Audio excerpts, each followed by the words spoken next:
Hello, and welcome to the Alpha Male Podcast. Welcome to a community where we get together. We don't apologize for what we are. Strong, dominant alpha males. With so many things in this culture and society trying to emasculate and weaken men, we say no. We say no. I will not be dumbed down to the least common denominator. I will not settle for less than what I'm called to be. Where we stand up and say yes. For we were made in the image of God, strong, dominant, self-controlled. We accept that. We're thankful for that, and we don't apologize for it. Today's topic is going to be on survival and breaking that down. When we get into that, I'll talk a little bit about what sparked this. Recently, I was having a conversation with some men, and I'm talking like strong, dominant, alpha male types, for sure. But they had just not grown up in an environment where they had thought about survival. They had never been alone in the wilderness. They had never really thought about some of the other aspects of survival. They were all about defense and fighting and gunfighting and all that stuff, and that's all great. But there's a lot more to it than that. And I thought surely they can't be the only ones out there. So that's what we do as alpha males. We strengthen each other. We build each other up. We don't use our strength to put other people down. We use it to build men up and to protect women and children. We strengthen and protect those around us. That's a real alpha male. With that, guys, I'll roll into the bio. If you normally skip the bio because you've heard it a bunch, I'm just going to do it off the cuff. It's not the copy and paste one I normally do. So you may want to give it a listen, but if you're about to skip it anyway, you can generally skip somewhere between 3 and 4 minutes in to skip the bio. But before you do, don't forget to like, subscribe, and please write a review. If you're listening to this on one of the platforms, if you can write a review, that'd be awesome. With that, my bio. First and foremost, I am a Christian. I make no apologies for that. It is first and foremost in my life, the greatest of all the commandments. Hear, O Israel, the Lord our God, the Lord is one, and you shall love the Lord your God with all your heart, with all your soul, with all your mind, and with all your strength. I don't apologize for that. I am an alpha male, and as such I follow the ultimate male, the ultimate alpha male, the greatest man that ever lived, Jesus Christ. A little bit about my background. In addition to that, I am veteran. I've been to war. I served in both the United States Marine Corps in the infantry and the United States Army, both full-time and part-time National Guard. Joined at 17, went to war more than once. I also served in law enforcement. I worked as a police officer in LAPD doing patrol assignments and more specialized assignments, tracking down fugitives and those kind of jobs. Also served as a private contractor for the U.S. government in an agency I won't specify. By God's grace, He got me through all that alive and in one piece, both physically and mentally. Not because I deserved it, not because I was better than those men who didn't, strictly because God chose to have love and mercy on me. In addition to that, I started competition shooting even before I joined the Marine Corps at 17. I've been blessed to win more shooting competitions than I can remember, both rifle and pistol. Mostly pistol are most of my competition and championship wins. But I have also competed in muzzle loader, archery, shotgun, knife throwing, hatchet throwing. I've been very blessed with those talents, and I try and use them and multiply them. I've done quite a bit of hunting and outdoor, I guess we'd say, survival type activities, hunting and fishing all over this beautiful country. I have been a professional hunter and guide. Not many people today can see they've been a professional, exotic, and big game hunter of things like bison and exotic animals, but I have been one, and I'm very blessed for that. I've also gone out into the wilderness, by God's grace, with a Bible and a shotgun, and not just survived, but thrived. I have served as a commander of a tactical team. My current full-time job is as a leader of a tactical team. Primary mission is to stop active shooters in a fairly large metropolitan area. Alright, enough about me and my bio, guys. Let's get into today's topic. Let's talk about survival. Matthew 24. Watch therefore, for ye know not what hour the Lord doth come. Alright, guys, if you don't listen to all these episodes, if you just found this one, I just did an episode on everyday carry on EDC. I just put it out. This is in addition to that stuff. So I'm not going to rehash every little thing. I did a whole episode on that. It just came out, so you should be able to find it in your feed. I've stated before, I think alpha males ought to seriously consider having a knife and a gun within reach, in addition to the things they normally carry every day. Where Jesus himself says, "Let he who has no sword sell his garment and buy one." You'll find that in the Gospel of Luke. That's how important it is. If you don't have one, sell your clothes and buy one. So I'm not going to rehash that. We'll cover defense and, food procurement later in the episode, but just realize that this is in addition to EDC. So if you haven't listened to that one, it would be advised. On that note, we'll cover something people don't normally expect when you talk about survival. But you shall know the truth, and the truth shall set you free. As the spirit prospers, so goes the body. For one day, and we don't know what day, your days will end as they are now on this earth. And all the guns and ammo and food and doomsday bunkers aren't going to save you. Only the Savior is able to do that. So obviously in your preps, a Bible, study it, know it. And if you're not a Christian yet, you best get there. Ready or not, here he comes. Let's talk about, before we get into the stuff and the things, which guys always like to talk about, gear. Knowledge. All the best gear in the world without the knowledge doesn't benefit you much. Also, before we talk about gear, fitness. If you're barely surviving now in optimal times, your fitness is so poor now that you're barely getting by. You need to fix that first. The apocalypse is not a diet plan. I don't know what kind of survival situation you see yourself in, but likely physical fitness will be an important part of that. Moving on from that, the spiritual, then knowledge, then fitness. The next would be defense. I know most people will go straight to food and water, but as I believe I've spoken of in other podcasts, you can live a couple days and a couple weeks without food and water. But if you need to protect your life and defend yourself and those around you, you may have seconds or fractions of a second. Defense. Because of my background and because of my job, I guess I'm just more acquainted with violence than most people, and that's a good thing. I don't want everybody to have to deal with that stuff on a daily basis. But I realize that we live in a violent world, and you live in the very same world. One thing I heard a lot when I was a police officer, I never thought it would happen to me. Even if they had known it had been happening in the area, they had said, I never thought it would happen to me, or some version thereof.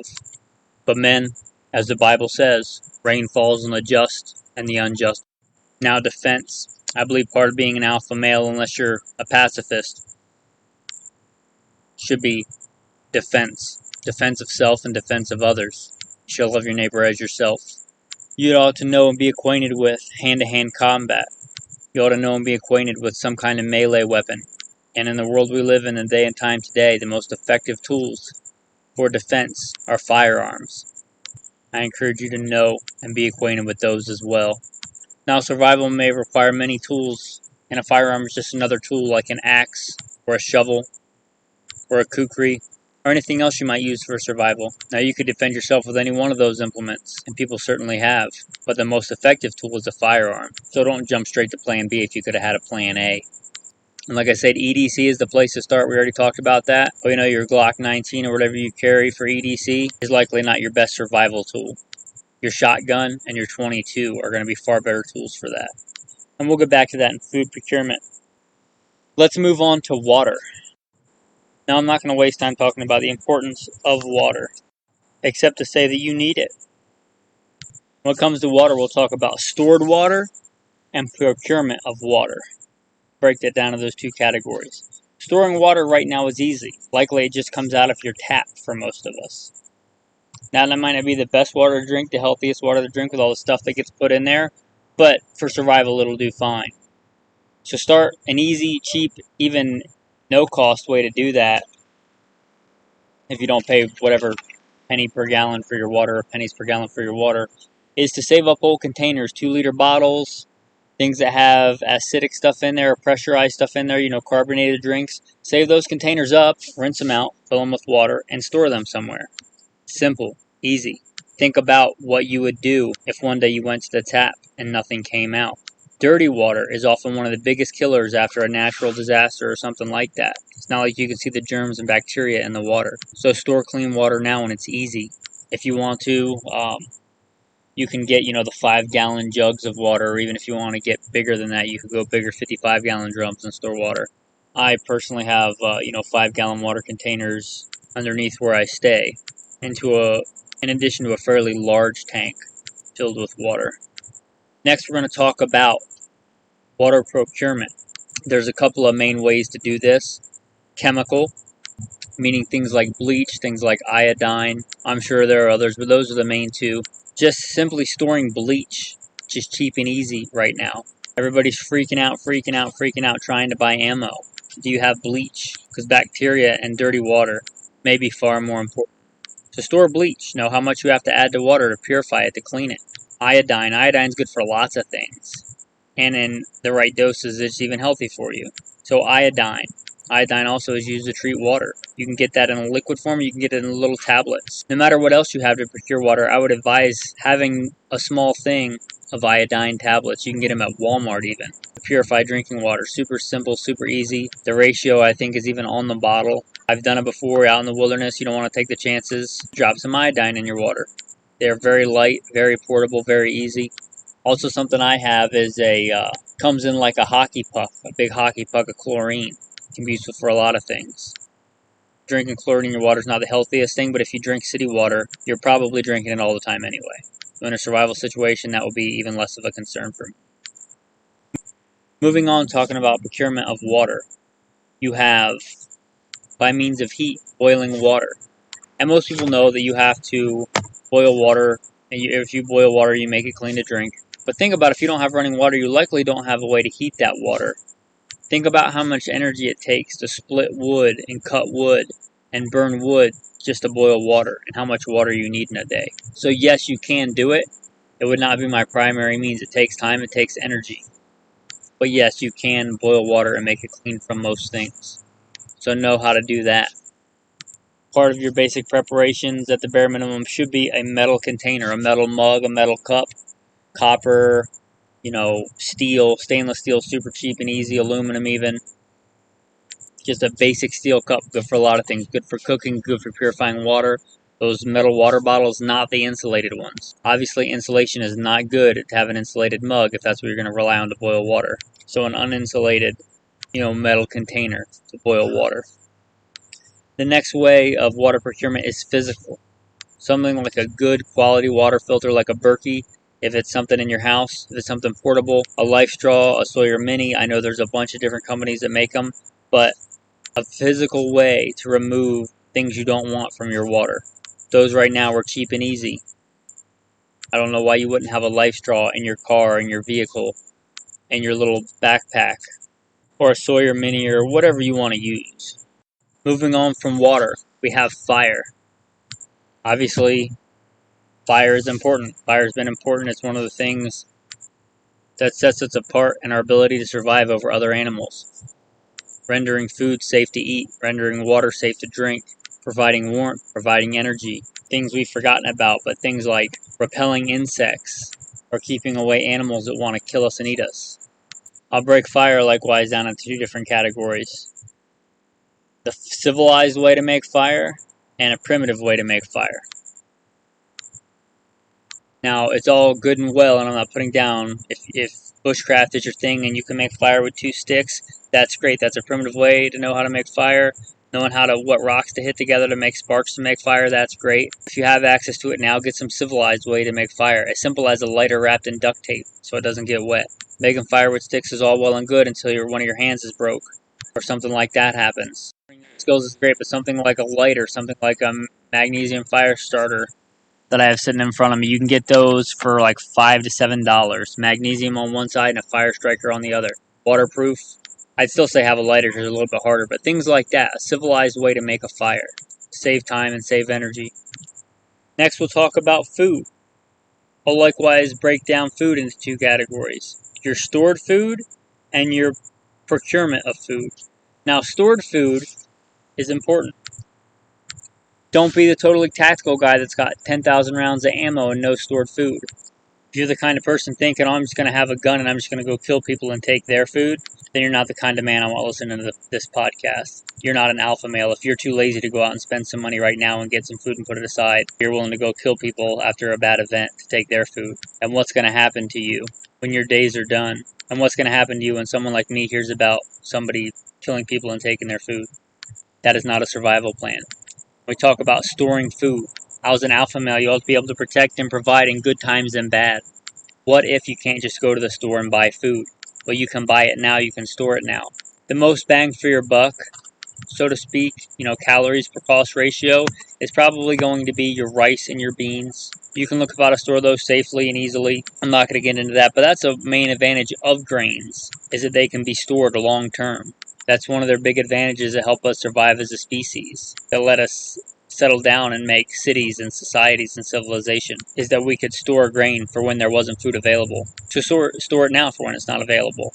Beans, rice, corn. One of my favorites you can probably find pretty easily is big giant bags of quick oats. Unlike most of the other stuff we talked about that has to be cooked, which again requires the boiling of water, which requires a massive amount of energy. You have to boil beans for a long time to get them to cook, or quick oats. They're already pre-cooked and then dehydrated. And they're really not much more expensive than anything else, but you can literally just add water and you have a meal. Quick oats are cheap and they're easy, they're easily storable, and no grains are super healthy in my opinion, but they're some of the healthiest carbs and grain that you can eat if you have to eat them.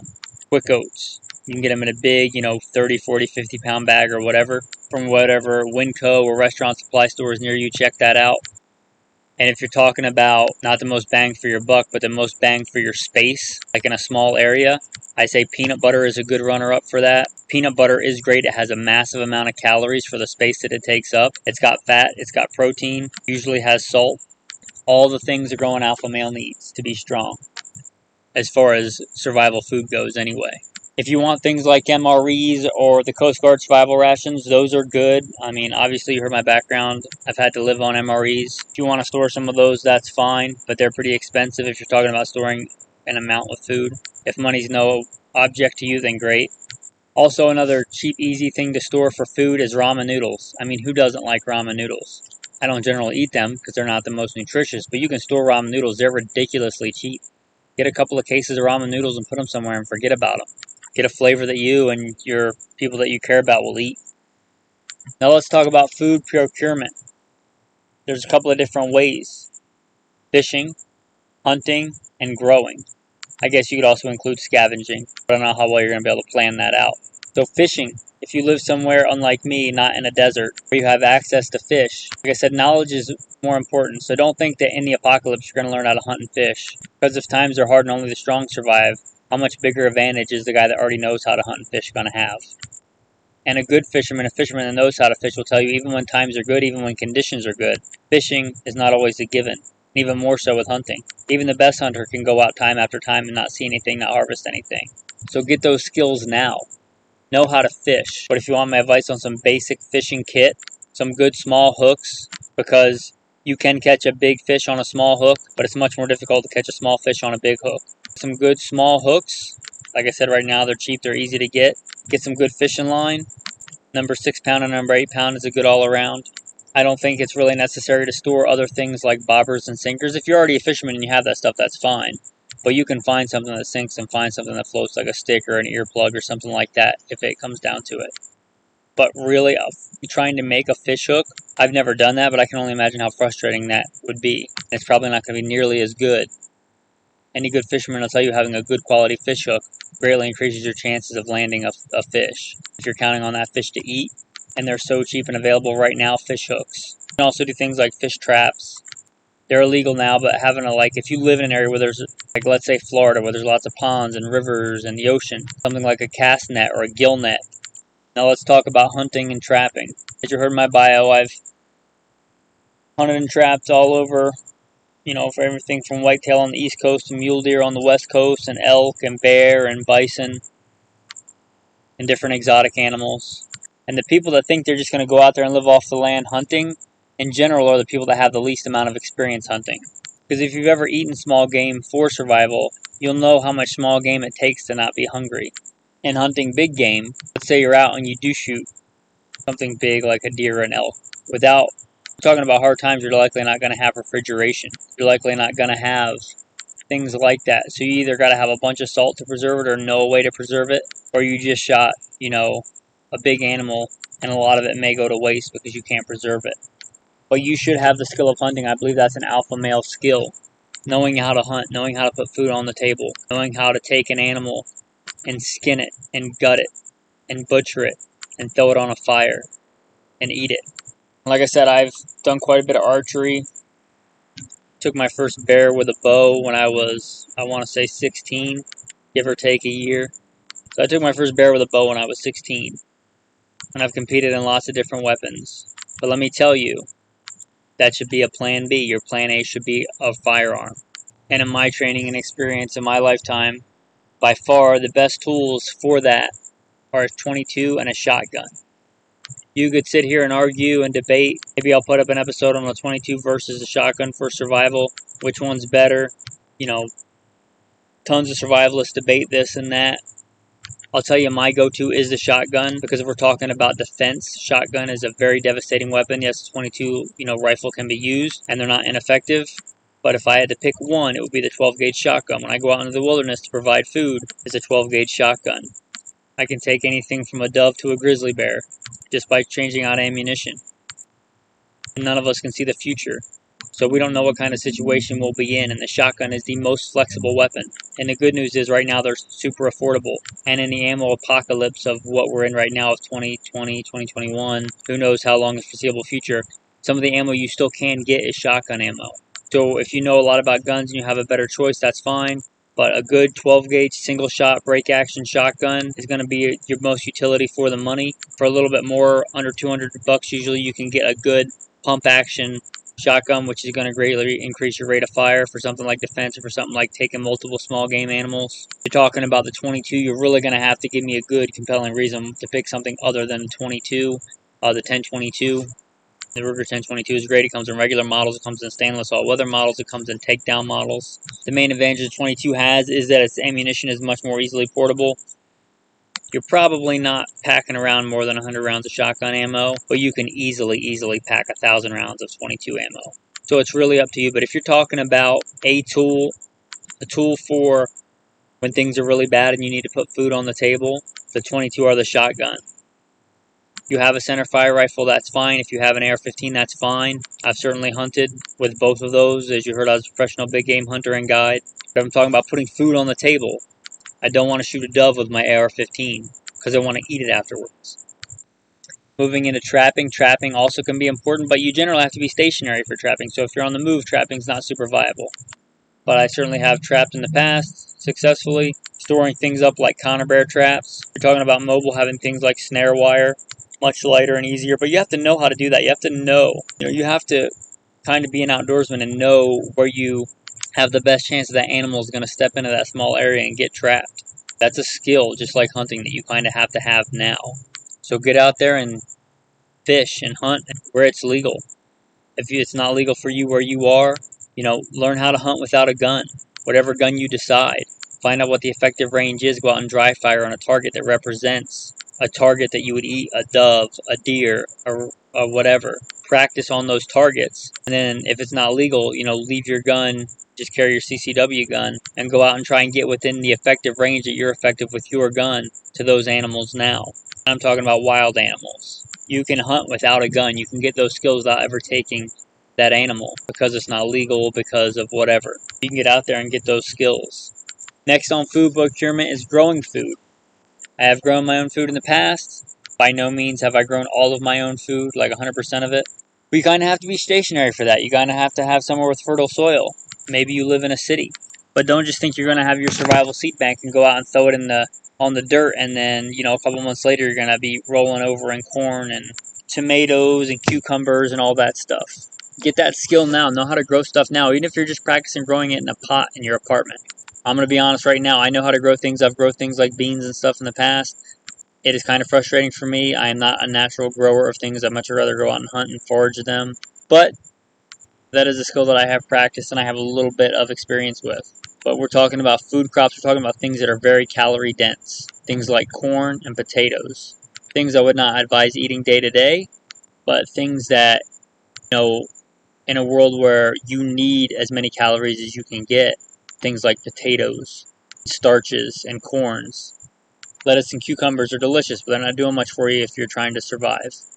Next would be like the wild plants that you can forage. I've done quite a bit of that. Find out, obviously, I don't know where you're listening to this from. Find out what you can eat in your area. Just a little tip, dandelions are delicious. They're a weed. People consider them a weed. I consider them very useful. I'd much rather have a yard full of dandelions than full of Bermuda grass or Kentucky bluegrass because I can't eat that, but I can eat dandelions. You can eat both the leaves, which are good, and the flowers, which are good. No matter where you're listening to this to, you probably can find dandelion. But knowing, wild foods in your area, things like lamb's quarter. If you're in the desert, things like yucca root. They said that should not be your plan A to run out into the woods and live off the land. But if you do have to, you should have some knowledge and be acquainted with it. Next, we'll talk about shelter. Now, most of us take this for granted, but your number one shelter is your clothing. So, just like we talked about EDC, your number one shelter should be the shelter you have on you. Dress functional. The biggest part of that, I think, should be your shoes. Even if you're a man that wears a suit. I have a pair of dress shoes. They're Skechers brand, but I could literally do wind sprints in them. I could run in them. I could hike in them. I've had dress shoes that were even uncomfortable to walk in. So no matter what kind of shoe you have to wear normally, you can find a functional version of that. Don't be bugging out in the apocalypse with your backpack and flip-flops. That is not a recipe for success. Your number one shelter is the clothes you have on you, functional clothing. If you have to wear something ridiculous day to day like a tie, then have a set of change of clothing somewhere close by. Keep one in your office, keep one in your car, a functional set, a change of clothes. No matter what climate you're in, I believe it should be a long sleeve shirt and a full set of pants. Most of us don't spend the vast majority of our day outside in the sun. Sunburn's a real thing. Bugs are a real thing. So it can be lightweight, it can be something like that if you're in a warm climate, but a long sleeve shirt and pants that take a belt so you can carry stuff. A good functional set of footwear, and a change of socks. At least one. If you've got all this tactical gear and you've got all these guns and ammo and you don't carry a change of socks readily available wherever you are, that's a rookie move. Any infantryman will tell you, anybody who's hiked long miles with a pack or hiked long miles on foot or run a marathon or gone, 20, 50 miles in a day will tell you the importance of socks. Having bloody or even worse infected feet, that'd be a bad way to go out. So your number one shelter, the shelter you have on you. The number two shelter, you're talking about permanent shelter. Most of you that are listening probably have a home. That should be your plan A. But if for some reason you can't be in your home, some kind of temporary shelter, a tent. Like I said, right now these things are cheap and easy. You can get a dome tent at Walmart, I believe, for in the $20-something range. Is it the best tent? No, but it's way better than sleeping out without a tent. I prefer to a tent something like a bivy sack. What I generally carry and what I have used in the past. The poncho liner, one of the best things the military ever invented. Look up a poncho liner if you don't know what that is. A poncho and a poncho liner, sometimes referred to as a ranger roll, can be a great makeshift shelter. They're light, they're easy, they're inexpensive. They can be used for a lot of things. In fact, in my backpack, which we'll get to in a minute, I have a very large tent. But in general, that's what I carry when I have in my pack, is a poncho and a poncho liner. Unless we're talking about extreme cold weather, if I have good functional clothing, that'll do just fine. Also in that, we'll talk about temporary shelters, primitive shelters, knowing how to make a shelter. Whatever climate that is for you, whether that's knowing how to make a snow cave, whether that's knowing how to make a lean-to. And then, obviously, if you have to leave, you need a way to carry stuff. The most logical, easiest way to carry stuff is a pack. And I'm talking about like your normal school backpack. If that's all you have, then I guess make do with it. But I'm talking about a legit hiking pack. Consider that one with a good waist strap and with a good soft or metal frame. But this is also a skill. Knowing how to pack a pack is a skill. Knowing how to hike is a skill. Knowing when to stop and to change your socks so you don't have blood running out the side of your boot is a skill. And endurance certainly is a survival skill. It's a life skill. It's an alpha male skill. Alright guys, this has been by no means an all-inclusive lesson in survival. There's only so much I can do for you in a podcast. Only so much I can share with you. This is stuff that you should get out there and do on your own. Don't make excuses. Get stuff done. Even if you live in the middle of, New York City. You probably can't hunt, I'll give you that. But you are surrounded by water. You can probably fish and learn how to fish, even if you're not going to eat those fish right now. Instead of going to the club on Friday night, maybe think about taking a trip out to the woods and sleeping under the stars. Try making a fire. If you can't go out and hunt an animal and kill it, try and maybe start by just finding where you can buy a whole animal. Whether it's a chicken or a duck or something like that. Learning how to cut it up yourself, that's, one step closer. But think about the things. Watch and be ready. Nobody knows what the future holds. Not me and not you. Only God knows that. I trust God and I'm ready to go any day, but that's not an excuse to be lazy. It's not an excuse to watch children and women around you starve to death because you were too lazy right now to do the things and get the skills. Like I said, I'm a Christian, and the Bible, whether it's the book of Daniel, the book of Revelation, or Jesus' own words, telling us that the end will come. But even if you're not that, that's something that science and history, they agree on. It's a very unusual time in history where things are so easy to come by and so easy to get. But don't assume it will always be that way. And when it's so easy to prepare right now. Now, I don't generally go out to eat, but think about what it costs to go out to eat for you and somebody else. Think about how much food you can store up for that. Think about how many cases of ramen noodles you could put up for just skipping one time and going out to eat. With that, I guess we'll wrap up today's episode. As a thank you for staying put to the end, I'll give you a couple little tactical tips here. Little tack tips. Now, I'm sure most of you know common ways to make a fire, whether that's a flint and steel, whether that's a battery and a gum wrapper, or a battery and steel wool, or a pair of glasses in the sun, or polishing up, the bottom of an aluminum can to make a lens to reflect light. Here's a way that's less commonly known. If you have a firearm and you need to start a fire, you can remove the bullet from the case and the powder and cut off a piece of cotton cloth or flammable cloth or something like that and put that in the case with the primer. And take your powder and mix that with some tinder, something you want to start a fire with, and then you fire that case in the gun with just the primer and that wadded up piece of t-shirt or something else. Now you got to kind of practice this. I would advise practicing it, seeing what size material you need and stuff like that before you need it to survive. But this can be done. Don't fire directly into your gunpowder and your tinder because you might blow it all around. Fire that, wadded piece of material out of the barrel, and when it's still smoldering, put it in your tinder, blow on it, and start a fire like that. Another little tactical tip is if for some reason you find yourself out hunting and you're using brass case ammunition and you shoot something and for whatever reason you don't have a knife, you can take that brass case if you have a couple of rocks and pretty easily beat it down flat and just rub it on a rock and sharpen it. You have a brass knife. Is it the best? No, but it'll open the guts of an animal so that meat doesn't spoil or make a better knife. This is something you can also practice, but you can also take the rear leg of an animal, and if you learn how to shatter bone, once you get that leg open, you can hit it in such a way as to make a long, straight sort of knife blade, because a raw bone will generally fracture in a sharp, long manner, and you can use the animal's own leg to cut it up. Alright guys, that's enough of the tactical tips. If you thought those tips were worth $1, you can go to Patreon if you want to support this podcast. It's free to listen to. You certainly don't have to support financially, but sadly it's not free to put out and produce.